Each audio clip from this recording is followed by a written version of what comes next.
Sorry about that. We got them off the street. I don't know. Now, I wanted to ask you about this. You know, you've written this fantastic article for Spiked about the notion of trigger warnings, but I just wanted to put it to you. We already have warnings on film saying what the content is, whether there's going to be violence, sex, etc. Why is it such a stretch now to add things that might trigger emotional trauma?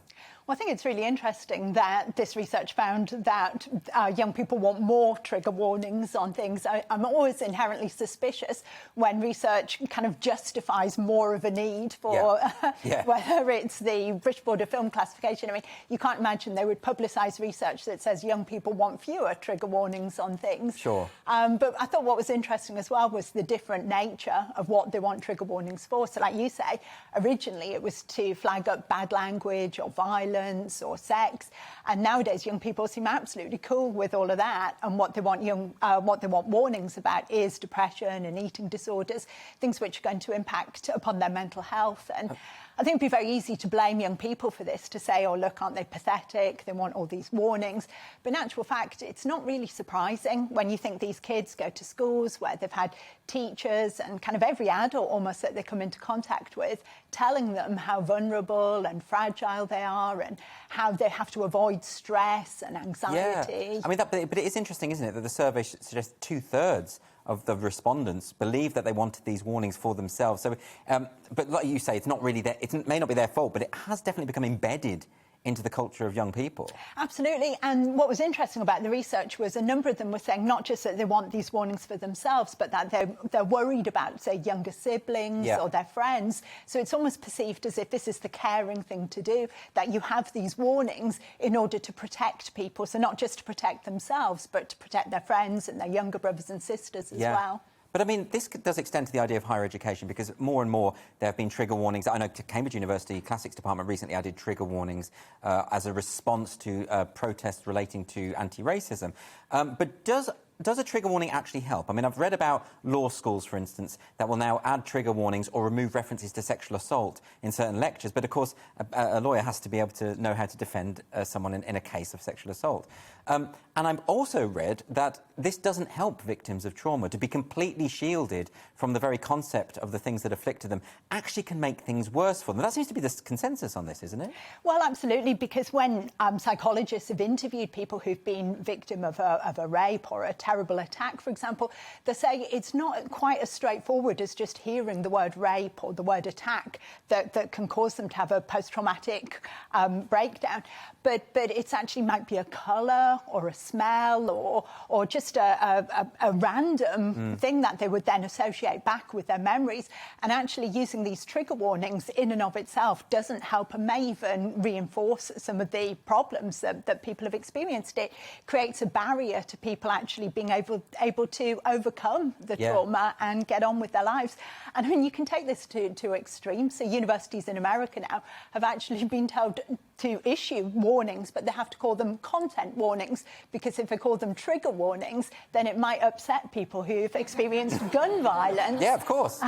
It evokes the gun. It's a terrifying phrase. So, I mean, they need trigger warnings for trigger warnings. Absolutely. You tie yourself up in all kinds of knots. And obviously what you do in relation to literature is you spoil the plot. As soon as you say Romeo and Juliet, trigger warning, suicide, you're giving the game away. Yeah. There's no point watching it. Yeah, the twist is kind of gone there, isn't it? Like... Absolutely, and that happens in all kinds of ways. But the idea that you protect young people from depression and anxiety as these things are represented on screen, well, essentially you're protecting them from drama, because you take away these human emotions, these strongly felt human emotions, and there's no point in having any drama. All the best dramas display intense human emotions. Yeah, they're the extremes, aren't they? Absolutely. But you can't even study the classics. I mean, if you read Ovid's Metamorphoses, you know, how can you even... I mean, Adonis was born because his mother tricked her father into having sex, and then the gods turned her into a tree and he burst out of the tree. That's a dysfunctional family. It is, and the fact is that people have obviously been watching that for hundreds of years without the need for trigger warnings. So what's really interesting is that now we kind of assume that these plays that have been performed for centuries suddenly need to come with all these layers of protection. Yeah. And it's just bizarre, and it just shows how I think how adults think that young people need to be wrapped up in cotton wool, and they've told them that so many times that young people come to believe it themselves. And it's not just young people, though. I mean, I recently spoke to a person at the Welsh National Opera, and they were doing a production of Dead Man Walking, which was the film with Susan Sarandon about the man on death row. And he's on death row because he committed a sexual assault and murder. And this production, and it was an opera, it's for adults, they decided, made rather the bold decision to see him commit the act, the crime, in the first 5 minutes. But the board decided they should email anyone who bought a ticket and said, maybe you should turn up 10 minutes late so that you're not upset by the production. Now, the thing about that is, I find it very infantilizing, isn't it? I mean, which adults want to be treated that way? And if you were so emotionally vulnerable and so fragile to anything like that, you would not go and see a play in the first place. Exactly. You wouldn't leave your house. Yeah. But I mean, the similar thing was, I think it was the Globe's production of Romeo and Juliet this summer came with so many trigger warnings beforehand. I mean, half the programme, by all accounts, was a trigger warning. Well, they offered a phone number for the Samaritans in case anyone was triggered by the show. But just a list of everything that you were likely to see. You know, the blood is fake, the fight scenes are not real, the suicide is not real. And this is so patronising to the audience. If someone's intelligent enough to be able to cope with going to see Romeo and Juliet at a theatre, they are bright enough to know that the blood is fake, that the fight scenes are pretend, and that the suicide is not real. Yes. And the idea that you need to speak down, even to teenagers, to tell them that these things are pretend. I mean, children who watch Tom and Jerry cartoons, the simplest thing on CBeebies begin to pick up the difference between reality and make-believe, pretend play. They know that acting is not real life. They do. I mean, this relates very much, actually, to the book you wrote a couple of years ago, Women versus Feminism, because one of the arguments, which is a brilliant book, and I would urge anyone to read this, but one of the aspects of your argument is that, in a sense, the type of feminism that is promoted now actually infantilizes women, thinks that women are much weaker than they are, in other words. No, I think that's true, and I think a number of these trends have come from feminism, and there is a point at which a lot of feminist theory kind of lent from a very kind of therapeutic culture, and this idea that women in particular are fragile and need protecting.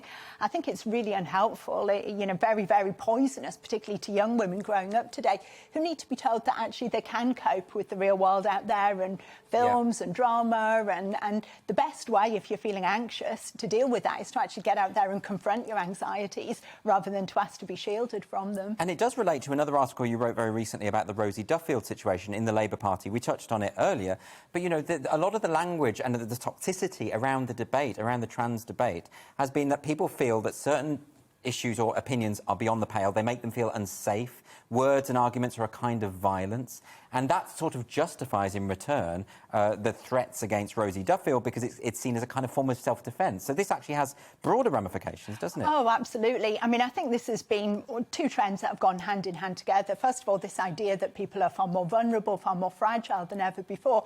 But at the same time, alongside that, you've got this idea that words wound, that words don't just upset you or cause you I mean, they can hurt, right? They can, absolutely. But the idea that they actually inflict a pain which is the direct equivalent of a physical pain, that they can actually cause heart tremors and palpitations and cause your blood to kind of boil up or something. But this idea that words can actually inflict this physical, psychic harm upon people, which some of these activists will actually argue is more harmful than physical violence. And that's when I think you get into really scary terrain, because what they're essentially saying is that it's better to just punch someone than it is to actually have a reasoned, rational debate. That's a very scary thought. Well, Joanna Williams, thank you very much for joining me today on Free Speech Nation. Welcome to the GB News YouTube channel. You can watch us live 24 hours a day, catch up on your favourite shows, and join in the conversation in the comments below. Don't forget to subscribe and you'll never miss any of our exclusive content.